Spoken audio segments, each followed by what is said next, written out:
Sadio Mane is Philippe Coutinho's legal, biological, scientific father. That's a fact. So we just need to just deal with that first. That if you need to see Coutinho, you need to say anything to him, you've got to go through Mane because Mane is his dad. That's his father. It's proven. Scientifically, that's his biological father.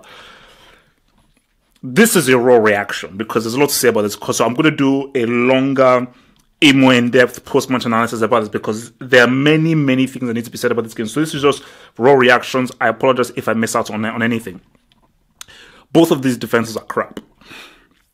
Defenses are crap because Liverpool's shape tactically pretty much was the reason why they won this game. Yes, how they attacked, how they found them in space, but their defensive positioning, especially in midfield, how hard they worked, especially as a team, and how the attack came into the midfield and how they restricted the space from City was amazing because this wasn't an amazing game. You see, an amazing football match is when both teams, go tit for tat, i.e., I always use the example of Italy-Germany being probably the best football match I've ever seen. Liverpool completely and totally dominated the game. Like, the result doesn't actually reflect the game.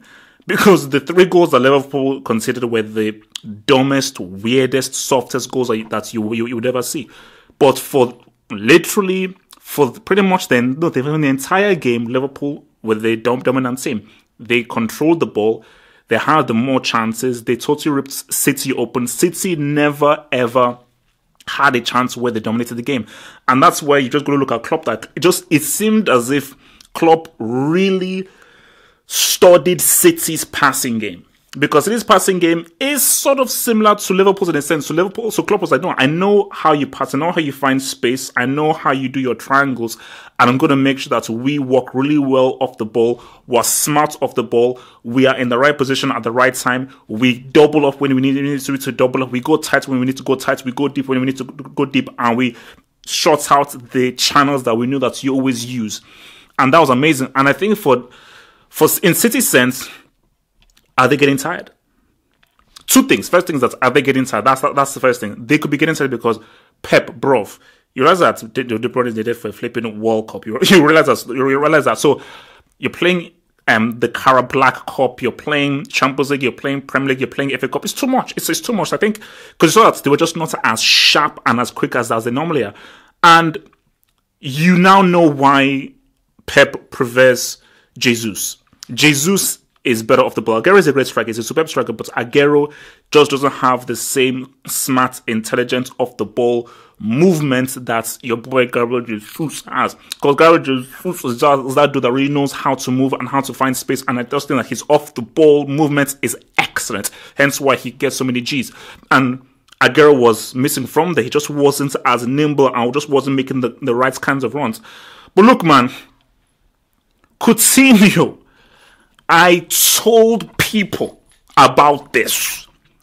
This is why I am the #1 football analyst on the planet.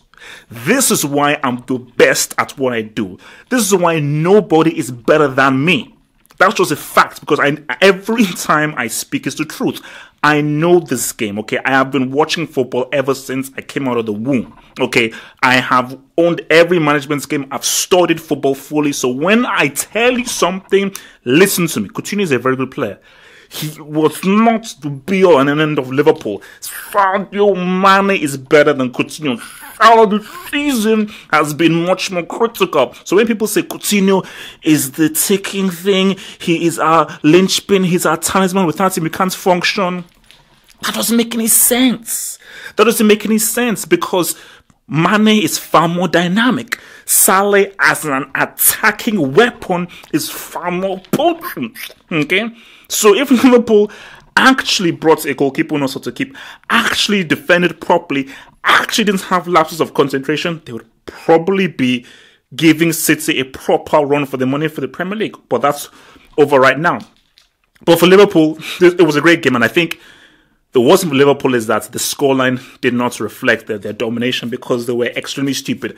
I'm putting Liverpool's defensive mindset in the Brick Academy, honorary, so they're probably going to be in there for the next decade. But for Man City, man, I think it's a case of where bad day at the office, and for City, you always knew that this was going to be your toughest game. Liverpool at Anfield was always going to be City's toughest game.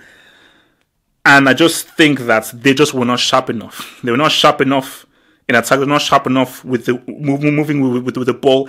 They were not nimble enough. They were not fast in the way that they recycled the ball. And Liverpool were able to suffocate them and swallow them up. And that's what happened.